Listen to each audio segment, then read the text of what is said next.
Very excited to be seeing you all here today from Canada. Yes, it's the morning and it is after a Thanksgiving weekend. So I'm feeling like I've got a lot of energy having had everything we had to eat this weekend. So really excited to be out and really talking to you about online businesses. And I love that you guys have the entrepreneurial spirit that's coming through. I really believe that's sort of the way of the future. And so I'm excited, and it's right in line with some of the things that we're going to talk about today to help you as you're thinking about whether you have a product, a service idea, what have you. Even if you're trying to sell yourself through the program, there's going to be something here for everybody today. So I'm just going to actually share my screen here because I put together a little presentation deck to follow along, and then I'll pull myself back on camera as we need throughout the presentation here. All right, so everyone can see this okay? We're good? Yes, we can. Yeah. Yes, perfect. Thank you. Okay, excellent. So really pleased to be here today to talk to you about a very important topic, one that comes with the thought that you're going to be out there potentially creating businesses, starting startups, and really launching products and services, or even taking what you've learned and starting new roles at corporations and other companies. So being able to convince, like I said, your professors, your colleagues, other businesses that you've got something really special that you're building, and I know you do, it all really matters. And a big part of how you're going to be successful with these activities is making sure that you've done a good job at positioning yourself to stand out. So earlier, Sabine and Heidi talked about how it is such a big world out there and it is so easy to get into the market through the internet, but how do you actually stand out? And so that's really what I'm going to help cover here today. So regardless of where you're at, know this. You can use the information that I'll share today, like I said, in all aspects of marketing and positioning your business for success. And it's the same information that we share with our customers. Now, as Heidi mentioned earlier, nice to meet you. I'm Sarah Jansel. Absolutely, let's make this participative. I'm excited to hear what questions that you may have or what might come up for you during the presentation. I'm the founder and CEO of a company called Jansel & Co., where we help clients build, brand, and grow awesome businesses online. As mentioned earlier, Shopify is primarily one of the platforms that we use, but we do work with a number of others. And I have over 23 years experience of helping companies build, brand, and grow large teams and large scale projects and initiatives, which I now bring to my clients at my company. So today with my current company, just to give you a little context, we've worked with over 100 companies ranging from startup to small to medium to large, just in the last 2 years. And so today I'm going to share some of the exact pieces of advice that I give our clients, regardless of their business type, their size, or their genre. So for starters, we're coming full circle here. There are a lot of startup and entrepreneurial businesses out there. That's what makes it so exciting in the world that we live in today. And right now, there are people out there creating and launching really amazing products and services. And with the ease of entering the marketplace through the internet, we now see businesses popping up every single day. So that's not a surprise. And while the market may be saturated with a number of similar ideas, there is one thing that remains the same. There is only one of you. There is only one of you. And what makes you and your business unique, how you show up, knowing how to position your products and services on the market, your website, your social media, all of these things are going to be the keys of your success. They're going to be how you get your message out there about what you do. And so I know you could have the best product idea, the best service. You could have the most amazing startup company, but it doesn't guarantee that you're going to be able to stand out and land some of the opportunities that you're looking for. So really, what do you do? Well, having worked with a number of startup companies and entrepreneurs in the online space, it's become abundantly clear what works, what doesn't, and what will help you make a lasting business. So here are a few things. Today, I'm really excited to share with you what my top 3 tips are and what just might be the keys to your success in standing out online. These are the top 3 things that you'll need to prioritize as a part of your business in order to set you apart. And of course, keep your business thriving for years to come. So I always like to do a little check-in. So ask yourself this question. Check in with where you are right now, right? Where are you with, maybe you already have a business, maybe you have an idea, maybe you're excited to come up with one, perhaps you're a startup, right? Wherever you're at today, what I want you to do is think about the excitement and the prospect of being out there and starting something new and amazing. I know when I started my businesses, like there's so much excitement around. There's overwhelm, but there's excitement. And now let me ask you this. Whatever that idea or business is, you want that to work, right? Right? You want to make sure that the effort you put in is going to actually do something, right? You wouldn't actually put the effort in if you thought it wasn't going to work. Am I right? Right. So, but time and time again, we see companies who are out there that start out with this fun and excitement and all the things. They're like, of course, Sarah, of course I want this to work. Of course I have this idea, right? Which makes sense. But when the business doesn't come in, and we see this really amazing companies, products and services, and they come to us and they say, I just don't understand. It's just not working. Usually these people haven't considered the 3 things that I'm going to cover here today. So you're like, all right, Sarah, tell me what these 3 things are. I need to know what these 3 things are that I need to think about as part of my business. And the 3 things that every business needs to get right from the beginning, and maybe you haven't, that's okay. This is a great starting point.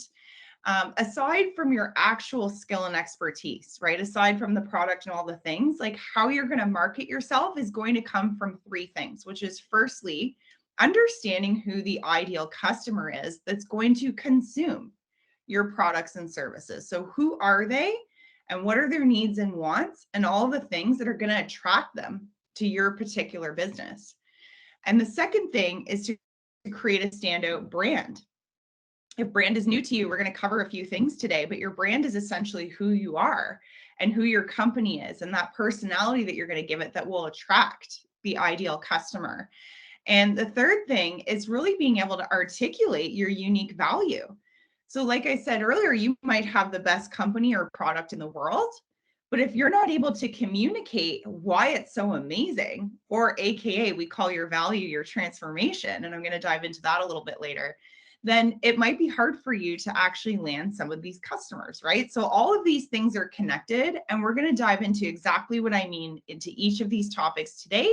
And I'm going to do my best to provide you with some examples to make sure that you've got it locked down. So step 1, who is that ideal customer? So here's something interesting that I thought I would share with you that really landed with me the other day. I was going to dive into sort of the tactical pieces first around who your customer is, but this idea that the reality is that your business or your idea is bigger than you is huge. And I feel like I've been seeing this from a number of different folks, but really a former mentor and entrepreneur, a fellow entrepreneur that I know really well, once told me, hey, Sarah, your business is about you. And it stuck with me. The point of that comment is that although you may have gotten into your business or you may have this business idea because of something that you wanted to create because you had something in your life or you're solving some sort of a problem, these are the reasons typically why we get into business. And maybe, but you aren't really your customer, right? You might be like a version of your customer because you had a need and you started something like I did with my fashion business and my online business today, but you aren't really your customer. And so your customers are your customers. And while you might be able to use some of your own personal experiences, desires, wants, and needs about your business and what you're building, you will never succeed without the knowledge of who the actual end user or the customer is. So here are some things to think about, right? So what do you want to create in your business? Right? Here's some questions just to sort of soul seek around this and why your business is bigger than you. Why do you want to create that particular business? You can snap a picture of this or a screenshot, whatever is easier. Maybe you've already started something, but what actually inspired you to create that, right? And does your idea or your business actually solve a problem? maybe a problem you had, maybe a problem someone else had. These are very typical reasons that people get into business, including myself. So without understanding these things in your customer, those who will consume your products and services, it will make it difficult for you to actually market and sell what you offer. And so we have to have this interesting balance of these two things. I know when I got into business, it was like I had this amazing idea about products and things that I could bring to the market, and they were incredible. But if I didn't know how to get that into the hands of my customers or get enough eyeballs on what it was that I was doing, it would have made it really hard for me to have a viable business. So without your customers, your business, your startup idea, it wouldn't exist. And so when we think about your business being bigger than you, everything you do is going to be, of course, there will be a benefit for you and the others around you, but it is actually for the customer, and that is what will make you successful. So getting a little more tactical about this, that was sort of like the higher arching thoughts around your business. I want to get more tactical with some things that you can do to zero in on exactly who that customer is that will consume your products and services. So researching your client is just as important as researching what it is that you offer, right? And here are some things that marketers have been doing and considering for many, many years. And this is something that you should as well. So really getting clear on who your ideal customer is going to save you a ton of time when it comes to who are you actually speaking to when you market your products. So how are we actually talking to them? How are you able to address people very specifically in a sea of online worlds and marketplaces? You may be feeling this as well. It can feel very impersonal. And what we want to do is make it feel more personal. So we want to be able to be a little bit more targeted about how we speak to people. Even simple things like when you get an email and it says, "Hi, Sarah," right? So a little more personality here. You want to be able to target specific emotions, which are the reasons why people buy. There's a stat out there that I heard the other day, and it said 93% of people will purchase something from you if you make them feel something. That's pretty incredible, right? 93% of people, it means that when we target and address specific emotions that people have about things in their lives, they often purchase. Think about the reason why you may have purchased something recently. Again, understand wants and needs and know where they hang out. And I'm going to talk a little bit more about this later. But really, was just spending time on this is going to be so incredibly important. So, now that you know, kind of thinking about who your ideal customer is, we should get some clarity about how we can actually help them with your products and services. So this particular slide is a good one because here are some things that you can ask yourself as part of researching who your customer is. And again, screenshot this, take a picture of it. You can kind of look online about sort of target market marketing, but really here are some things that I feel a lot of you will be able to address and answer as you're working through what your next step is, whether it's a startup or a business.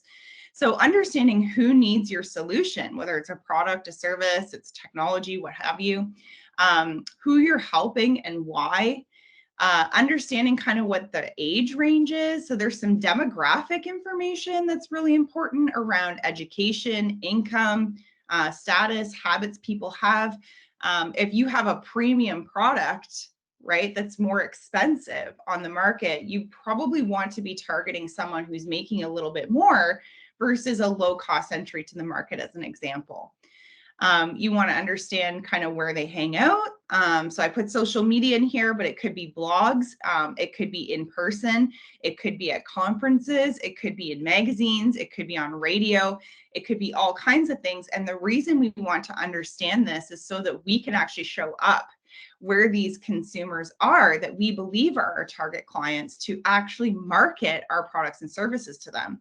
If our customer isn't on Instagram or TikTok, we don't want to waste our time there, right? So think about your premium product. Where would your customers hang out? It might not be in those places, or it might be. What your customer is looking for, and what are some other things that you should consider that are going to help round out your knowledge about who your customer is and try to market to them. One thing I want to say out loud here is that you're not going to get this perfect the first time. And no company is going to get this perfect. And why? Because there are many target customers within kind of one persona that we're creating about who we believe the customer is. But each of these things are going to speak to many customers who may be interested in your product. And also, your customers' needs will change over time, and so will yours. And so you will need to come back and revisit this on a regular basis, which I think is a good practice for your company. But one thing I want to talk about here is that clarity on these things is going to make your marketing and your sales so much easier. Instead of feeling like we're kind of, there's that old saying, shooting fish in a barrel, like there's so many things that we could be trying to address. You can get really laser focused by understanding some of these core concepts, which will help you to position yourself once you're ready to go. So that's ideal customer. The next thing I want to talk about that's really important is creating a standout brand. So let's talk about why a brand is really important. So a brand is everything, right? And I said I was going to talk about this if brand's a new concept for you, but think about a time maybe when you walk down the street and you see something that intrigues you. Maybe it happened today, right? Maybe it was a store. Maybe it was a restaurant. Maybe it happened at lunch today when you were out or looking for a coffee. Remember a time when you saw maybe it was a sign on part of a building that captured your attention? Likely the sign had the business's logo on there. Maybe there's things in the windows. There might be a feeling you get by the way it's decorated. Let's say you decided to go into this business and you were greeted by somebody who worked there and you had a great experience. You decided to stay, right? All of those things. Everything I just highlighted in terms of experience, there were some physical things like signs and logos and, physical stores and things, but there are also some intangibles. All of those things together are actually what create a brand. And so if you had a good experience while you went to this place, maybe you would recommend it to a friend, you would talk about how it was so great. And if you had a bad experience, you likely won't be back, but you also may have told a friend. So the same thing actually goes for your brand, right? And it really helps to aid in things like your first impression, how customers start to recognize you, the feelings that you invoke in customers. If I were to smell coffee, it might make me feel like home, right? So all of these things are really important when we think about a brand. There are some specific brand assets, we'll call them, that you will need when you're starting your business. You may not need them all at once, but it is a good practice to be thinking about these things because they are going to help with the visual recognition of your company. There's a funny saying out there, and I don't know if you've heard this, but it's like, if it didn't happen on Instagram, it didn't happen. Or if it didn't happen on Facebook, it didn't happen. Or whatever social platform that you exist on, it probably didn't happen. The same goes for your brand. And what I mean by this is we need to use some specific assets and some specific things to create an identity for who your business is, right? Who your brand is and what you offer. So specifically on this slide, I'm sharing some of the assets that you're going to need at some point when you are launching a product or a business, right? When you're going in, think about my presentation deck right now. Or some of the marketing materials that you may have seen on social media or within, your own company internet. So there are some things like logos and colors and fonts, the voice, so the way you actually speak to people about your business, your website, your online presence. All of these things are going to go into how you're going to actually market your customer or to your customers.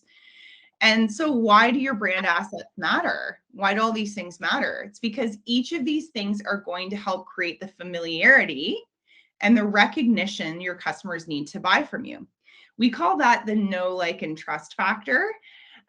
So think about some big brands that you may be aware of that you could probably see a logo or a tiny version of a logo and recognize. Nike, right? The swoosh. Starbucks, you might see the little face. Adidas, right? Adidas, however you say that.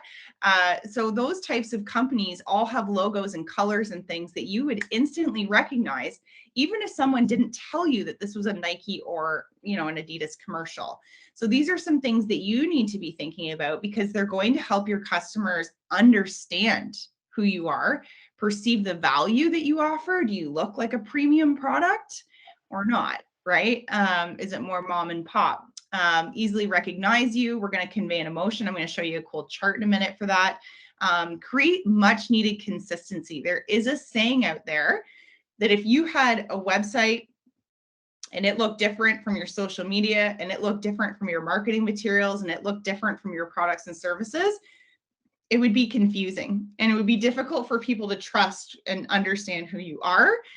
So they say a confused eye will not buy. So I think that's really important. And also, just from your perspective, you want to be able to maintain the integrity of this incredible thing that you're thinking about creating so that you can maintain the quality of that. And people are always able to see the same thing. You have some control over that. So this is a really neat slide. I loved this. You can find these on Google by Googling brand colors, but there's a whole psychology that comes around when you think about building a brand. So I mentioned a few different companies earlier, but if you take a look at this, you're going to see some trends here on this slide in terms of companies that fall into certain categories. The one I'll highlight here because you're in tech is tech. You're seeing trust, dependability, strength. It's in blue. We're seeing a lot of companies that we recognize there, from Dell, right, to HP, and a number of others, IBM. There's a reason that they choose these colors, and there's a reason that they actually pick some of these things. And this is some of the basis that your brand will be built off of. So when we see things visually, it tells us something, right? And so here's the thing about this. If this was really foreign to you, you don't have to do this alone. So as you're thinking about building out your startup or your company, or you're ready to market things, building an online presence, your brand, your website, it is as much of a science as it is an art. And so I always tell clients, and the same goes for myself, if it's not my area of expertise, I will often look to hire that work out. I will get somebody to help me with that. The benefits of that are that an expert will help you fast track through any of the red tape or things that you are just trying to learn. They will educate you. And if you're like, hey, I'm a startup, I'm a student, budget's a concern, know that there are businesses out there that will help anyone at any level of budget and business, and grants and a number of things as well. So I thought, just in terms of us talking so much about visual, I would give you an example of a brand guideline, or what we call a full brand identity. This is actually for my business. It was built a couple of years ago. These are just a few of the slides in a presentation deck that I got as we were building out what my brand would visually look like, what colors we would choose. You'll notice, because I'm in tech, there are a couple iterations of blue and some yellow in there if we went back to that slide. So a lot around trust and brand building and dependability, of course, because you want to make sure you've got someone dependable with your site. And really, there are a number of other slides that we didn't include here that include how we should take photos of my products and services, how I should actually speak to people and things like that, that would really help kind of formulate what a brand will look like. And eventually, when you're ready, this may be something that you want to incorporate with your company. The nice thing about this is, if it's in literally a presentation deck, if you are marketing yourself, you can send this to different companies, or for example, your school and things like that, my logo, so that everything remains intact and is always a good representation of you. So the last step is all about articulating your unique value. And this is an incredibly important part, because your product or your service or your company is going to be your value. In some cases, it might actually be you. So articulating your brand's unique value. In other words, we call this your positioning. So positioning is the key thing that you need to be able to clearly articulate why your customer should buy from you and do business from you, right? And your transformation is how you're going to make their life better. So simply put, customers will not purchase from you unless you can articulate what that value is. And there are some very simple things that customers will need or companies that you want to deal with to sell your product or business in order to purchase from you. And those things are, first and foremost, what is it that you offer? Right? That's your value. Whatever it is that you're building for your company, if it's a service, if it's a cool app, if it's things like that, like what actually is it? And how does it actually benefit people and make their life better? You're going to have to put yourself in the shoes of that customer. And what are some of the complaints or the things that they have that they need to improve that your product and service actually does? How will people actually use your product? This is something that often gets missed. And you might be like, that sounds really obvious, Sarah, but it's something that we often have to articulate. And perhaps you may have something where there are multiple uses. There may be multiple benefits. And the last one, what others have to say about it, is a really important part that I'm going to cover today, and some things that you can do while you're going through your programs as well. So one thing you must absolutely need to know how to articulate as you're building out a company is your transformation. So you're going to be changing people's lives for the better. Like, how exciting is that? With your business, your idea, all of the things, right? And so we need to be clear on how we're doing that.